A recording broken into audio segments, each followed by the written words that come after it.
राजस्थान के बीकानेर से एक ऐसा मामला सामने आया है जिसने लोगों के बीच कई बड़े सवाल खड़े कर दिए हैं।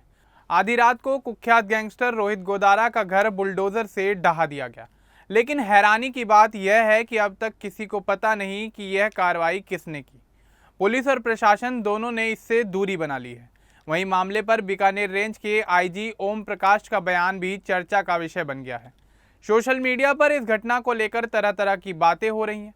आखिर इस रहस्यमयी कार्रवाई के पीछे कौन है और जांच में अब तक क्या सामने आया है, तो चलिए आगे बढ़ते हैं और आपको विस्तार से बताते हैं कि आखिर क्या है ये पूरा मामला। लेकिन उससे पहले बात कर लेते हैं आईपीएस ओम प्रकाश के जीवन के बारे में। दरअसल ओम प्रकाश पासवान का जन्म 1972 के आसपास बिहार के वैशाली जिले में एक सामान्य परिवार में हुआ। उनके पिता योगेंद्र पासवान प्रशासनिक कार्यों से जुड़े हुए थे और परिवार में अनुशासित जीवन जीने पर जोर दिया जाता था। उनकी मां माहेश्वरी देवी हाउसवाइफ थीं और वे अपने बच्चों को मेहनत, ईमानदारी और अच्छे संस्कारों की सीख देती थीं। बचपन से ही ओम प्रकाश का जीवन काफ़ी साधारण रहा। वे पढ़ाई के साथ साथ खेलकूद में भी रुचि रखते थे। परिवार का माहौल काफ़ी बेहतर था और सभी सदस्य आपसी सहयोग और मेलजोल के साथ रहते थे।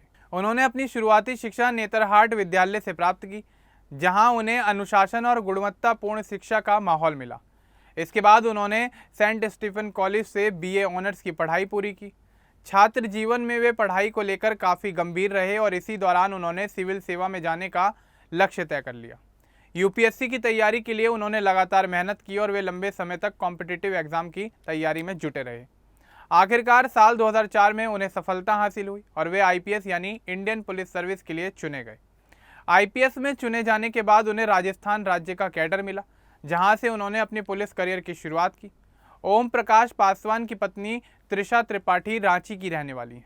उन्हें भारतीय संस्कृति से जुड़े रहना और अलग अलग जगहों पर यात्रा करना काफ़ी ज़्यादा पसंद है। व्यस्त समय के बीच दोनों अक्सर परिवार के साथ समय बिताने और घूमने फिरने का अवसर निकालते हैं। आपको बता दें कि ओम प्रकाश का एक बेटा भी है, जिसकी शिक्षा और भविष्य को लेकर वे काफ़ी सजग रहते हैं। उनका परिवार छोटा और सादगीपूर्ण जीवन जीने वाला माना जाता है। निजी जीवन में ओम प्रकाश शांत स्वभाव के हैं और अनावश्यक चर्चाओं से दूर रहते हैं। उनकी पत्नी परिवार की जिम्मेदारियां संभालने के साथ साथ उनके पेशेवर जीवन में भी पूरा सहयोग करती हैं। पढ़ाई पूरी करने के बाद उन्होंने अपने करियर को लेकर कई विकल्पों पर विचार किया, लेकिन उनका लक्ष्य हमेशा कुछ बड़ा हासिल करने का था। इसी सोच के साथ उन्होंने सिविल सेवा की तैयारी की और चयन के बाद पुलिस प्रशिक्षण प्राप्त किया, जहाँ उन्होंने पुलिसिंग की बारीकियों को करीब से सीखा। प्रशिक्षण के बाद उनकी पहली महत्वपूर्ण फील्ड पोस्टिंग कोटा में एएसपी यानी सहायक पुलिस अधीक्षक के रूप में हुई, जहां उन्होंने अपराध नियंत्रण और कानून व्यवस्था से जुड़े मामलों पर काम किया। इसके बाद उन्हें धौलपुर जिले में एसपी यानी पुलिस अधीक्षक की जिम्मेदारी सौंपी गई। वहां उन्होंने कानून व्यवस्था को मजबूत बनाने और पुलिस व्यवस्था को बेहतर करने के लिए कई बड़े कदम उठाए। बाद में चित्तौड़गढ़ और भरतपुर जैसे जिलों में भी उन्होंने महत्वपूर्ण जिम्मेदारियां निभाई। अपने करियर के दौरान उन्हें साल 1996 में सीबीआई में काम करने का अवसर प्राप्त हुआ, जहां उन्होंने दिल्ली में कई बड़े मामलों की जांच में काफ़ी अहम भूमिका निभाई और आगे चलकर डीआईजी यानी डिप्टी इंस्पेक्टर जनरल के पद पर पहुंचे। राजस्थान लौटने के बाद उन्होंने जयपुर में भी महत्वपूर्ण जिम्मेदारियां संभाली। बाद में उन्हें दोबारा सीबीआई में नियुक्त किया गया। साल 2015 में वे एडीजी यानी अतिरिक्त महानिदेशक के पद पर पहुंचे और राजस्थान पुलिस अकेडमी में उन्होंने नए अधिकारियों के प्रशिक्षण से जुड़ी महत्वपूर्ण जिम्मेदारी भी निभाई। ओम प्रकाश पासवान ने बीकानेर रेंज के आईजी के रूप में लंबे समय तक अपनी सेवाएं दी और इसी दौरान कई महत्वपूर्ण अभियानों का नेतृत्व किया। पाकिस्तान सीमा से ड्रोन के जरिए होने वाली तस्करी और अवैध गतिविधियों पर रोक लगाने के लिए उन्होंने विशेष रणनीतियां तैयार की, जिसके परिणाम स्वरूप कई ड्रोन पकड़े गए। हनुमानगढ़ और श्रीगंगानगर जैसे सीमावर्ती जिलों में सक्रिय गैंगों के बीच होने वाले संघर्षों को नियंत्रित करने में भी उनकी महत्वपूर्ण भूमिका रही। इसके अलावा अवैध हथियारों की तस्करी के खिलाफ चलाए गए अभियानों में बड़ी संख्या में हथियार जब्त किए गए। नशे के बढ़ते खतरे को देखते हुए उन्होंने ऑपरेशन नीलकंठ नाम से एक विशेष अभियान शुरू किया। युवाओं को नशे से दूर रखने के लिए स्कूलों और कॉलेजों में जागरूकता कार्यक्रम भी आयोजित किए गए। पुलिस और आम जनता के बीच बेहतर संवाद स्थापित करने के उद्देश्य से उन्होंने पंचायत आधारित एक मॉडल की शुरुआत की, जिसके माध्यम से गाँवों की कई समस्याओं का स्थानीय स्तर पर समाधान किया जाता था। उनकी इस पहल को राष्ट्रीय स्तर पर सराहना मिली और इसके लिए उन्हें प्रतिष्ठित स्कॉच पुरस्कार से सम्मानित किया गया। अपने करियर के दौरान उन्होंने बूंदी, बारां, करौली, चुरू और अलवर जैसे जिलों में एसपी के रूप में काम किया। इन जिलों में अपराध नियंत्रण और कानून व्यवस्था को मजबूत बनाने के लिए उनके प्रयासों की चर्चा रही।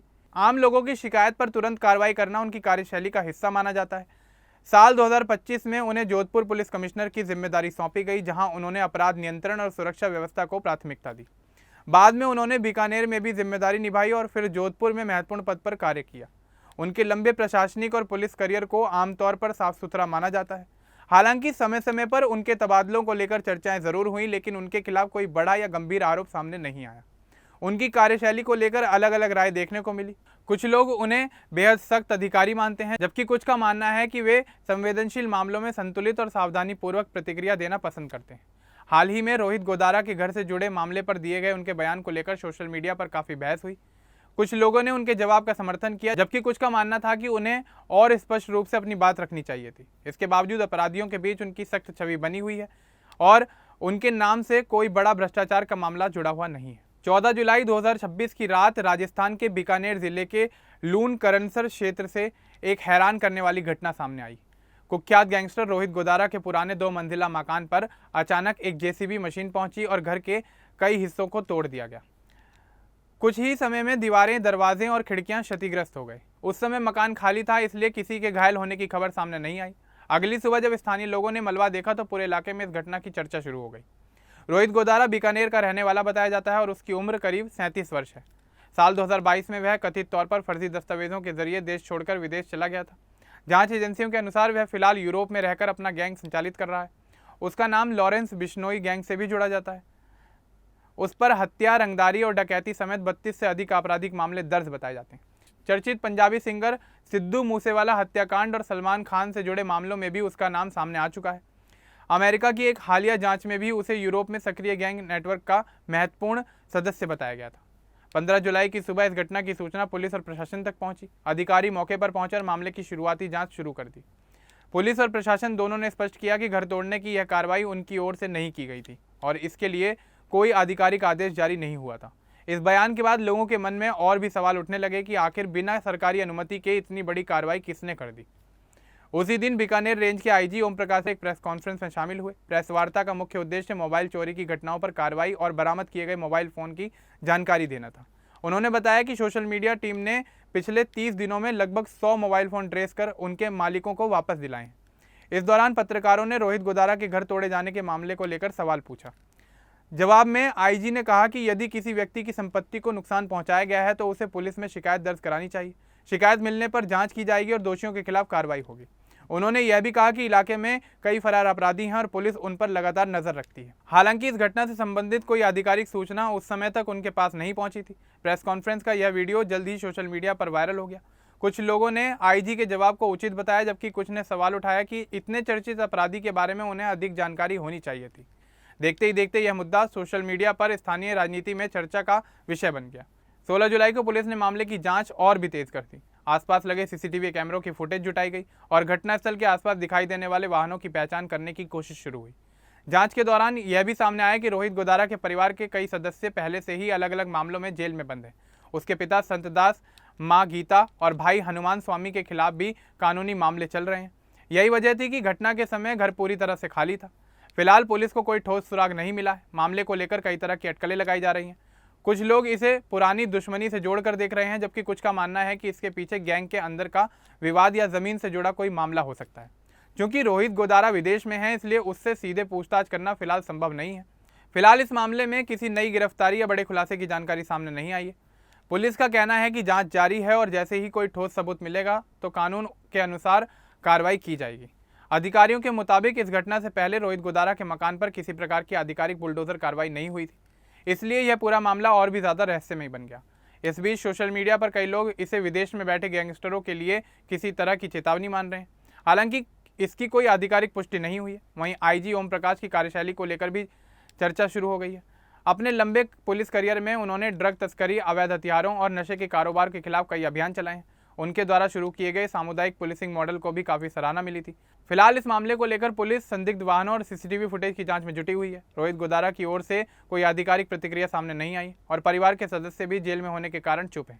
फिलहाल पूरे राजस्थान की नज़र इस मामले की जांच पर टिकी हुई है। लोग यह जानना चाहते हैं कि आखिर रोहित गोदारा के घर को किसने और क्यों ढहाया। जैसे जैसे जांच आगे बढ़ेगी, इस रहस्यमयी मामले से जुड़े नए तथ्य सामने आने की संभावना बनी हुई है। अब इस पूरे मामले को लेकर आईपीएस ओम प्रकाश को लेकर, रोहित गोदारा को लेकर और आईपीएस ओम प्रकाश से जुड़े और तमाम मामलों को लेकर आपका क्या कुछ कहना है हमें कमेंट बॉक्स में जरूर बताएं। बाकी इस तरह की और अपडेट्स के लिए हमारे चैनल को सब्सक्राइब करना ना भूलें। धन्यवाद।